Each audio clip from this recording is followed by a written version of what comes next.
من صام رمضان ایمانا واحتسابا غفر له ما تقدم من ذنبه من قام رمضان ایمانا واحتسابا غفر له ما تقدم من ذنبه۔ اب سوال پیدا ہوتا ہے قیام اللیل سے مراد کیا ہے؟ یہاں پہ میں تراویح کا جو پس منظر ہے وہ بیان کر دینا چاہتا ہوں۔ دیکھیے، جیسا کہ ہم نے خطبے میں بھی دیکھ لیا، اللہ نے قیام اللیل جو ہے اسے فرض نہیں ٹھہرایا، تطوعا۔ قرآن مجید میں بھی اس کا کوئی ذکر نہیں، احادیث میں اس کی تشویق و ترغیب پوری موجود ہے۔ ایک اور حدیث بھی ہم بعد میں پڑھیں گے اس پر۔ اس کا پس منظر کیا تھا کہ اس کو چھوڑ دیا گیا۔ اب ظاہر بات ہے مسلمانوں میں کمزور بھی ہیں، مسلمانوں میں وہ مزدوری کرنے والے بھی ہیں، روزہ تو فرض ہے ان پر، چاہے مئی کا مہینہ ہے اور گندم کاٹنی ہے، روزہ تو پھر بھی رکھنا ہوگا، یہ سب کچھ ہے۔ لیکن یہ کہ رات کو پھر کھڑے رہنا ان کے لیے، جاگنا ممکن نہیں، لہذا ان کے اوپر یہ چیز فرض نہیں۔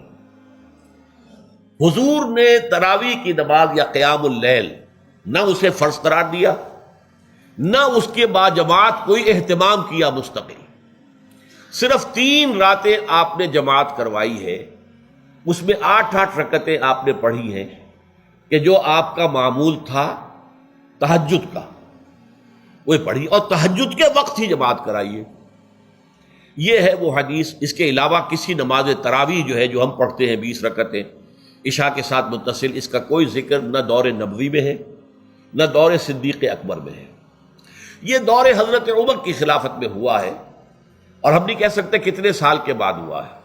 حضرت عمر رضی اللہ تعالیٰ عنہ کی خلافت کا دور جو ہے وہ تو 10 برس ہے، ہو سکتا ہے 5 برس کے بعد ہوا ہو، 6 برس کے بعد ہوا ہو، 12 ہوا ہے ان کے عہد میں۔ حضرت عمر ایک مرتبہ مسجد میں داخل ہوئے، مسجد نبوی میں، تو دیکھا کہ کچھ لوگ 8 10 12 جو ہیں وہ ایک جو ہے حافظ کے پیچھے کھڑے ہوئے اور قرآن سن رہے ہیں، کچھ دوسرے کونے میں کھڑے ہیں، کچھ کہیں اور کھڑے ہیں، مختلف جماعتیں ہو رہی ہیں۔ تو انہوں نے سوچا کہ کیوں نہ ان سب کو ایک امام کے پیچھے جمع کر دیا جائے، اور اس کے لیے لوگوں کی سہولت کے لیے عشاء کے ساتھ متصل رکھ دیا جائے، اس لیے کہ تہجد کے وقت اٹھنا جو ہے وہ تو ہر کس و ناقص کا کام نہیں ہے، کہ عشاء کے بعد اگر تھوڑا سا اضافی وقت ہو صرف، تو یہ ہر شخص کر لے گا، مزدور بھی کر لے گا۔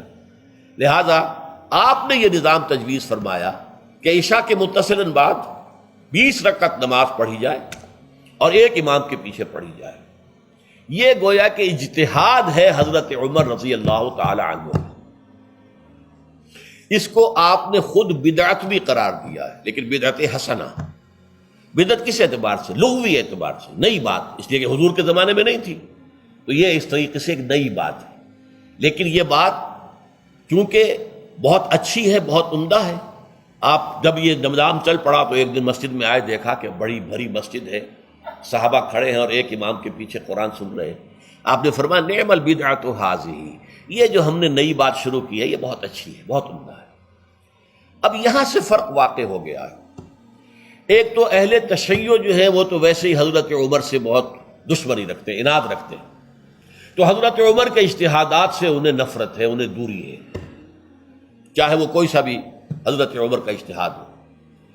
ہمارے ہاں اہل حدیث حضرات بھی در حقیقت حضرت عمر یا کسی اور خلیفہ راشد کے فعل کو وہ سمجھتے ہیں کہ یہ ایگزیکٹو آرڈرز ہیں، یہ ہمیشہ کے لیے نہیں ہے۔ حضرت عمر نے اپنے دور میں ایک نظام قائم کیا، ان کے دور کے لیے ٹھیک تھا، یہ ہمیشہ کے لیے نہیں۔ ہمیشہ کے لیے وہ 8 ہی رکعتوں کے قائل ہیں، وہ تہجد والے، لیکن اس میں بہرحال انہوں نے بھی خود یہ اضافہ کیا ہے کہ وہ 8 رکعتیں وہ عشاء کے ساتھ متصل پڑھتے ہیں، تہجد کے وقت تو نہیں پڑھتے۔ اور حضور نے تو صرف 3 روز جو ہے وہ کرائی تھی جماعت، وہ لوگ 30 دن یا 29 دن پڑھ رہے ہیں، تو اضافہ تو انہوں نے بھی کر دیا، وہ نظام میں تبدیلی تو ہو گئی۔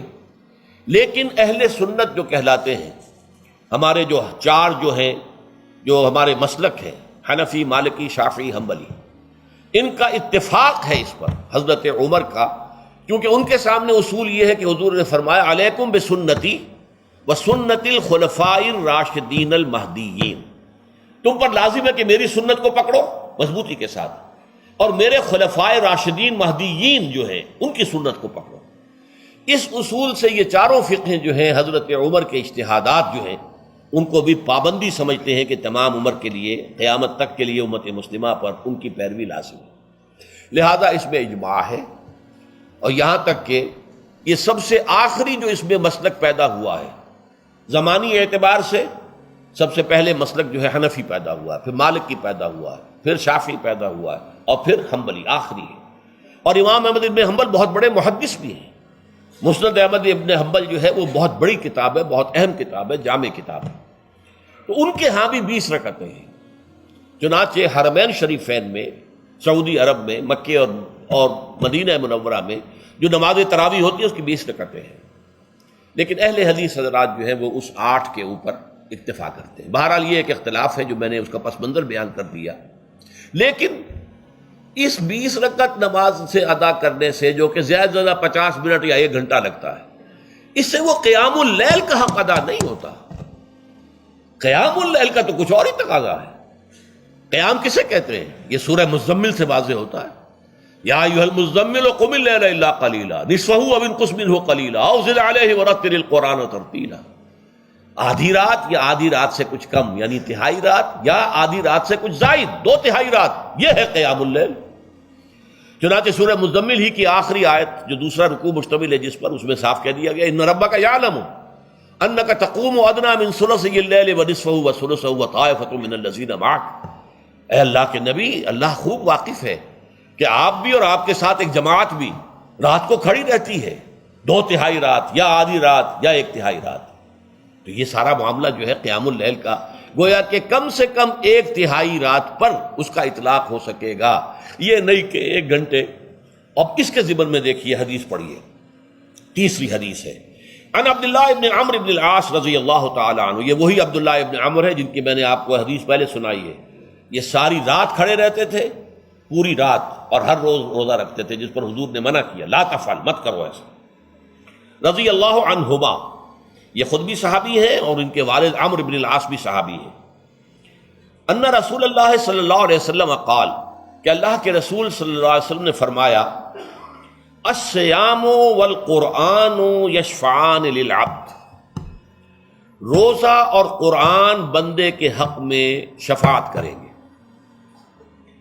یقول الصیام، روزہ یہ عرض کرے گا اللہ کی جناب میں، اے رب پروردگار، انی منعتہ الطعام والشہوات بالنہار، میں نے تیرے اس بندے کو دن کے دوران کھانے پینے سے اور اپنی شہوت کا تقاضا پورا کرنے سے روکے رکھا، یہ میری وجہ سے روکا رہا، تو میری شفاعت اس کے حق میں قبول فرما، فشفعنی فیہ، میری شفاعت اس کے حق میں قبول فرما۔ ویقول القرآن، قرآن کیا کہے گا؟ منعتہ النوم باللیل، میں نے اسے رات کے وقت سونے سے، نیند سے روکے رکھا، فشفعنی فیہ، تو اس کے حق میں میری شفاعت قبول فرما۔ حضور فرماتے ہیں فیشفعان، ان دونوں کی شفاعت قبول کی جائے گی۔ یہ ہے قیام اللیل۔ یہ قیام اللیل صرف تراویح کی نماز سے جو پڑھ لی جاتی ہے، اور ہمارے ہاں تو یہ ہے، وہاں کم سے کم یہ تو تھا، صحابہ کرام کھڑے ہوتے تھے تو جو قاری پڑھ رہا ہوتا تھا وہ ان کے دل میں اترتا جاتا تھا، اس کا مضمون اور مفہوم جو ہے ان کو معلوم ہے، لہذا وہ اس کی زبان سے نکلا ہوا ہر لفظ ان کے قلب کی گہرائیوں تک اتر رہا ہے۔ یہاں تو یہ ہے پیرٹ لائک حافظ ہے، اسے خود پتہ نہیں میں کیا پڑھ رہا ہوں۔ اکثر حفاظ جو ہیں وہ عالم تو نہیں ہوتے، اور جو سن رہے ہیں انہیں کچھ پتہ نہیں ہم نے کیا سنا ہے، تو ٹھیک ہے، کم سے کم ثواب تو انہیں ملے گا کہ انہوں نے وقت نکالا ہے، 1 گھنٹہ ہی اضافی صحیح، لیکن بہرحال اس کا وقت تو انہوں نے نکالا ہے، محنت کی ہے، کھڑے رہے ہیں، ثواب ملے گا۔ لیکن جو مقصد ہے وہ حاصل نہیں ہوتا۔